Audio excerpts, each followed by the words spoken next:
Hey, are you interested in New York State history? Well, there's an awful lot of it, and there's an awful lot of people out there trying to help people understand what happened in this great state. One of those people is with us today, and this speaker has been to numerous schools, working with teachers, working with students, working with me. My name is Vin Dacquino, and our next guest is Peter Feinman. Peter, pleasure to have you here. Thank you for inviting me. Tell us a little bit about what you do. Tell us about IHARE. What does IHARE stand for, and what does it do? IHARE stands for the Institute of History, Archaeology, and Education.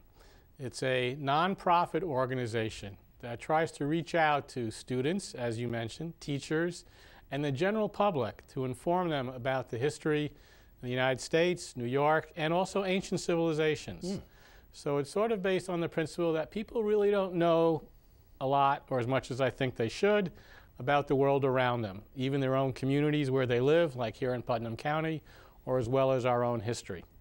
So IHARE is trying to reach out, and also by bringing them to the sites where things really happened. Right, I know about that. I've been with you at a number of those. You have been with me on some of these, what we call teacher hostels, which were programs teachers can take, and Putnam County teachers have taken them, for professional development by bringing them to the historic sites. To use Putnam as an example, Boscobel, Foundry. We've even had some people from Putnam telling the story of Benedict Arnold and Andre as a play that they created as a middle school teacher and a high school teacher. So the whole idea is to make people aware of their own community and their own past by bringing them to the sites and having people like you talk about events, as you've done for IHARE at West Point, the Hotel Thayer, at Phillipsburg Manor. Right, I remember and that. You've been on Rambles. People aren't always familiar with the Ramble, which are weekend programs in September every year where organizations are asked to have some kind of event. And what we've had several times will be bus trips following Sybil's story, where you tell about your own research and writing into that. I remember that. That was fun, actually. Yeah. We got together at the Mahopac Library. Yes, we've done that. Jumped on the bus. Yes. Went to the statue. Yes. Went to the mill site. Went to the one-room schoolhouse. It was exciting, and it gave me an opportunity to tell Sybil's story. Now, this ramble. If I may interrupt for just a second, right now you and I are working with Libby Pataki in the Department of Tourism to bring this program to the seniors in Putnam County by letting them have a chance to see their own county history that they may never have visited. People may have traveled all over the world. They're zooming off skiing in Florida and looking at the Parthenon, and that they don't know the history in their own backyard. Excellent point. So we have to bring that to them in a lot of different formats, including visiting and writing and so on. So one of the things we'll be doing through Libby Pataki is going through a number of senior citizen places. So our viewers need to be in touch and find out exactly when that program is still kind of we're just starting it. It's brand new. It hasn't been done. And she's working with the Department of Aging. How exactly it'll be promoted, I don't know at this point. I know she's very excited about the programs we hope to do here with Sybil and with Benedict Arnold. So we're covering the east side of the county and the west side of the county so people can drive all over and learn about their history. And she's definitely passionate about it and committed to it, and look forward to making it happen. But I don't know at this point how it's going to be marketed to the seniors in the county. Right. And now you don't limit yourself just to Putnam County. I mean, you've been upstate, you've been in Westchester. Right. There's a whole thing you do with forts as well, is that what? Well, for example, the programs you've been doing in these teacher hostels and history hostels have been part of a general program on the American Revolution. So in that case, we may go to a whole lot of sites here in the Hudson Valley, in Putnam and Dutchess and Orange and so on, looking at different aspects of the American Revolution, where you are one of a number of speakers, one with a number of books. We've had people from high school teachers who've written books, as well as professors and independent scholars who've all written books. Dobbs Ferry historian, for example, wrote a book, and you were in a presentation with him on Rochambeau and the march through Westchester, and as well as with scholars from West Point and elsewhere. And we even did one on baseball one time, didn't we? The Well, history of baseball. yeah, we tried that once. We need to do a little better marketing. But yeah, baseball, I've been to Cooperstown several times where they have an annual conference on baseball. So it's definitely fascinating to look at how much of American history you could really learn through baseball. If you could do certainly a class, I know some people have, just teaching American history, or a lot of it, through the sport of baseball. All right, let's talk a little bit about writing. Okay. Now, I've read many articles by you, and you have been able to catch people up on information that really should be learned. What are some of the articles that you've done? Well, I'm glad you brought that up, because this is a new type of writing for me, and I'm really enjoying it, though it takes more time than I realized. Yeah. Writing often does.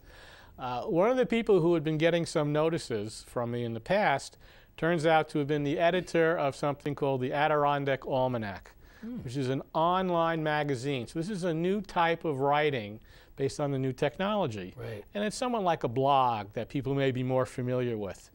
And he had decided, and he already had started to develop a New York history blog. And he invited me to write about New York history to this blog, to be a contributor to it.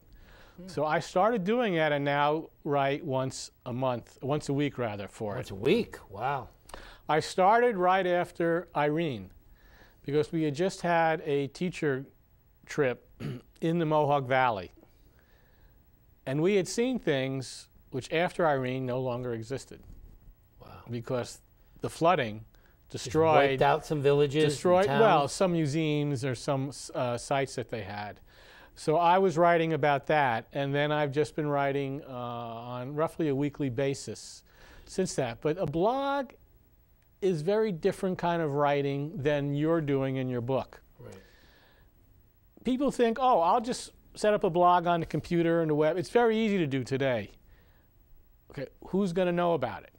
How do you market your blog besides to your family and friends? Who's going to read this blog? And that's the problem. This editor, who happens to be in the Adirondacks, and I only met him once. I actually met him in Niagara Falls when Melinda was crossing by coincidence. It's the first time I met him. Everything had been through email before that. But how do you make people aware of your blog? And he has a problem with that, and he's always trying to reach out to different ones. So if someone sends to me, oh, I saw your post, I'd like to put it in our newsletter or on our website, I refer to him, because he has to get approval since he controls the site, and then he says, oh, we would like to work out our partnership with you. Please send us ideas about what you're doing in Western New York or elsewhere. So you're always on the lookout to try to round up a bigger audience. It's not very easy. No. So this has been very good for me. I've also been sending these out on my own as a blog, and that's how you get it. You read these posts not because you registered to sign up for it, but because I send them to you. Well, thank you very much, Peter. No, you're quite welcome. So you have to do some self-marketing. Yeah, you have to do some self-promoting to get the word out. And that's what I've had to do with the blog. Now, I know that this is sort of a second career for you, but what it really is a passion. Right. And this is something you truly believe in. Where did this passion begin, Peter? Well, it all started with my father. Really? My father, yeah. He had the love of history, and I don't know why he had it. I don't know if he got it from his father or not. I never really asked him. But he had definite love of history. In fact, just yesterday, by coincidence, I was looking at a VCR tape which someone had put together from movies that my mother and father had taken from their honeymoon and shortly afterwards. And apparently back in 1950, My father took my mother to Monticello. Oh, really? So I'm looking at these black and white films like from 1950. No casinos back then, though, right? No. Oh, I'm sorry. I meant Thomas Jefferson Monticello, not Sullivan County. I just want to make sure. Yeah, I know, outside New York. So as a kid, we visited all kinds of places up and down the East Coast. Back in the day, before there were all these chain motels and everything else, or certainly no GPS, and we'd get in the station wagon with my sisters, and we'd just drive up and down, and we'd stop at all these different places. Wow. From, I guess, South Carolina to Upper New York, Fort Ticonderoga, and that's where the interest comes from. So at some point in your life, you said, I'm going to dedicate the rest of my life to history and to getting history out there. And you formed this thing called IHARE. Right. And was it difficult? Well, it was hard, and it still is, to try to figure out exactly where you fit and where you belong. Mm-hmm. It still is trying, if I can just mention this for a bit, the school system really doesn't help. What do you mean? And it really, the schools really don't help you learn about local history, New York State history. So you don't feel that they're focusing enough on local history? Right. If you are a student in Putnam, okay, when do you learn about Putnam history?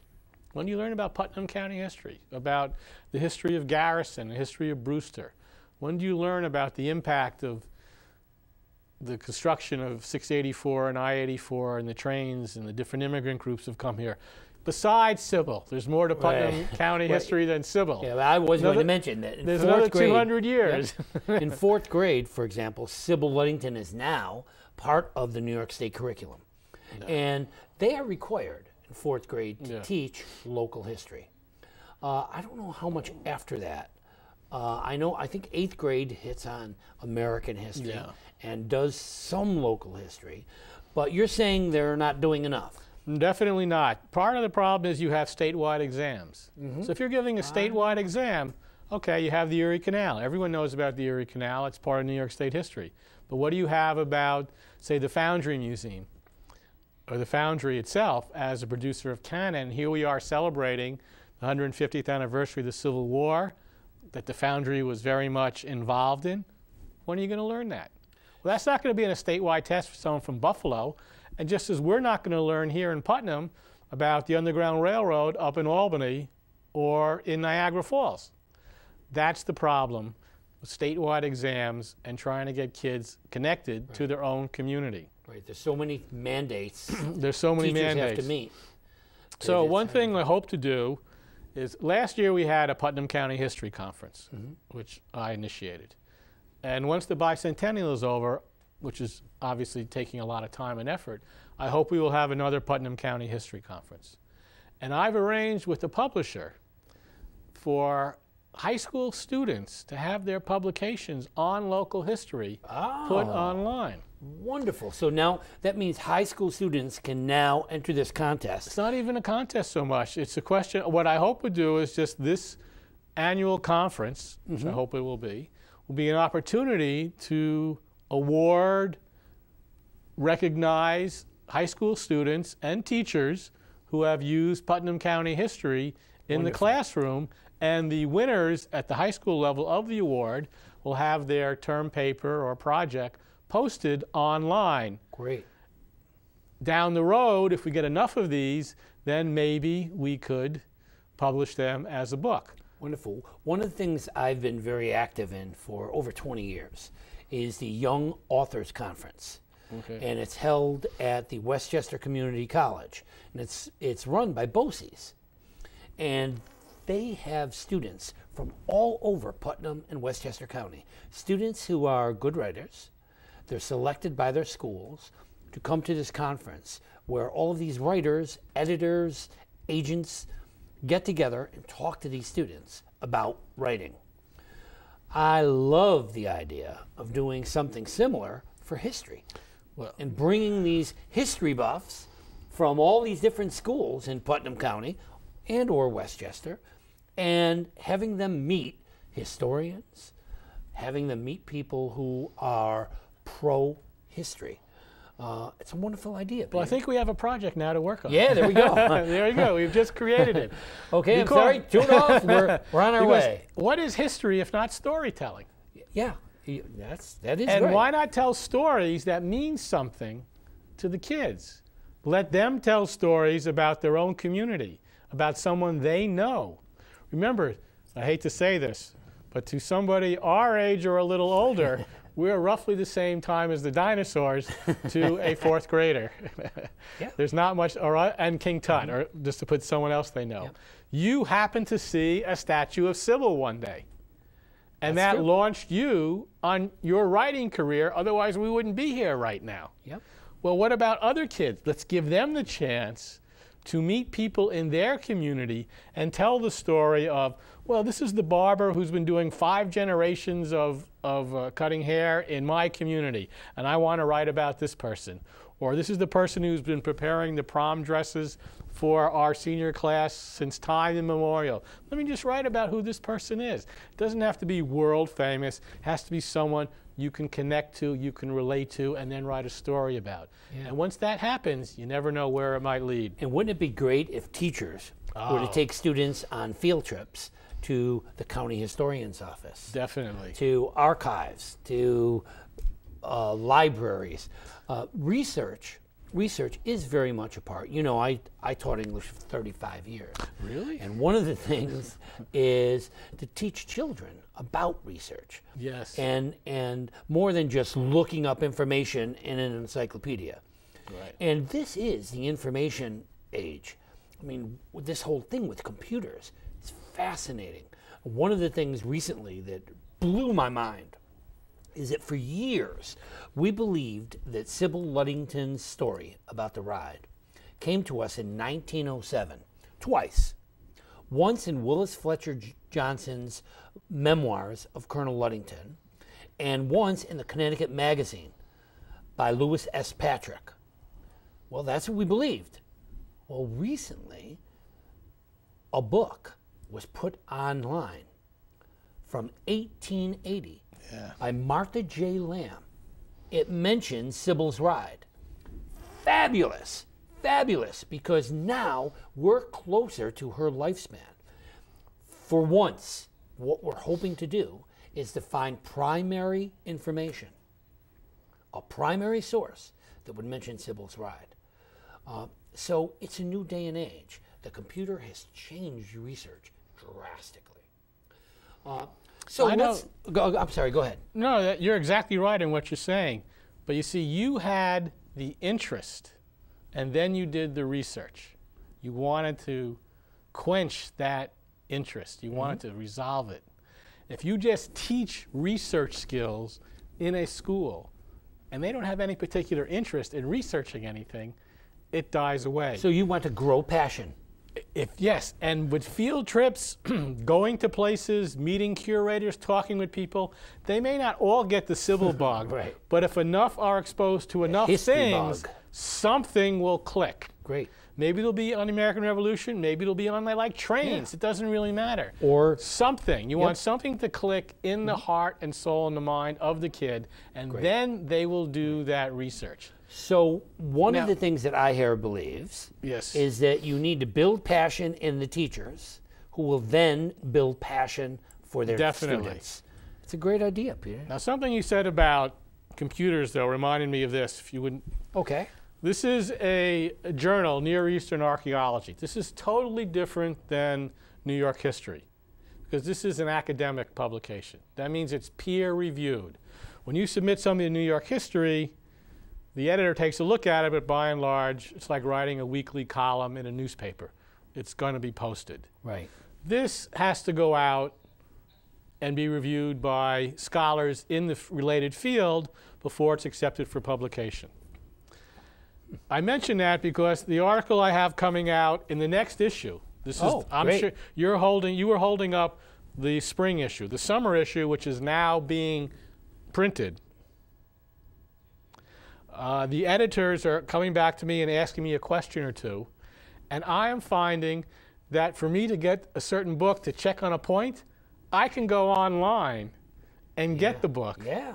Whereas when I first wrote the article several years ago, the only way to get it was by going to that library that had it, locating it, making a photocopy, because you didn't even have too many scanners back then, and then bringing that article or whatever information it was back home.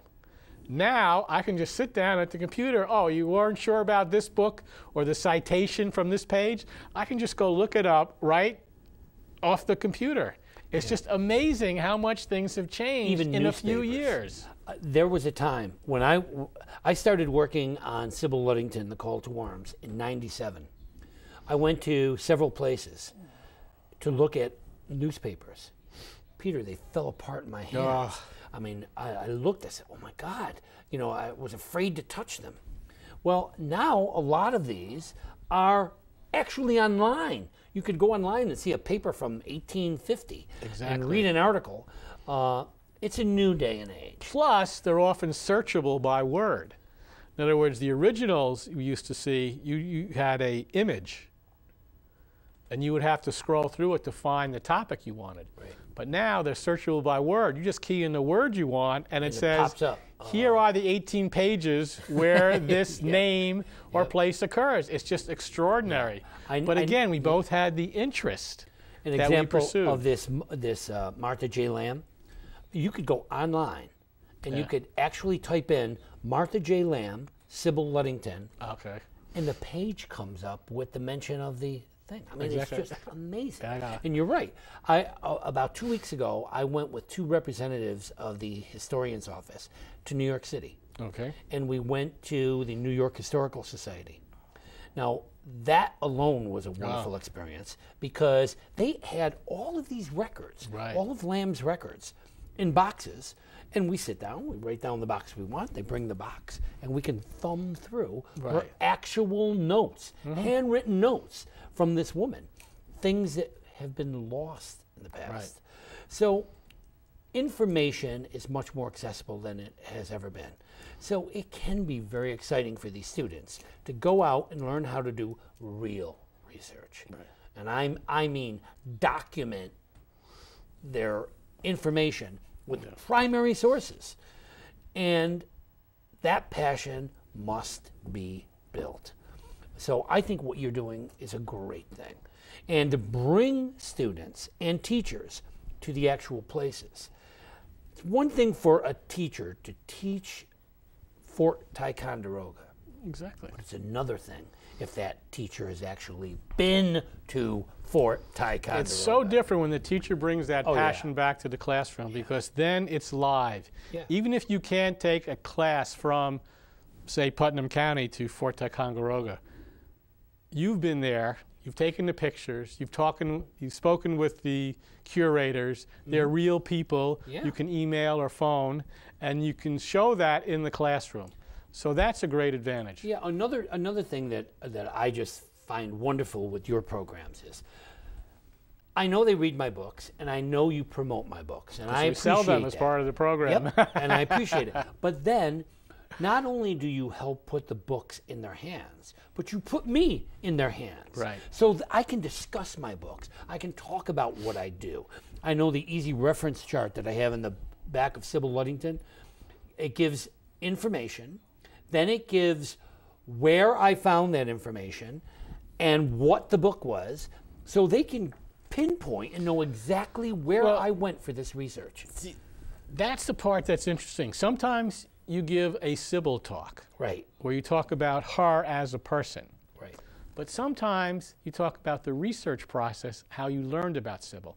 And that ultimately is more important for the teachers and for the students, because they're all not going to write about Sybil. They're all not going to think about her, but there will be something. So whatever it is, if it's baseball, as you mentioned earlier, or it doesn't matter what, they're still going to need the same skills you used when you were researching Sybil. So to talk about how you went through that process is important, regardless of who the individual is. Now, a case in point is you. Now, you are pretty much an expert on New York State history. There's a whole lot about New York State history that you know that a lot of people just don't know. But you don't limit yourself to New York State history. Tell me a little bit about some of the ancient history that my original interest was actually biblical history. Wow. Not Putnam or New York or even American.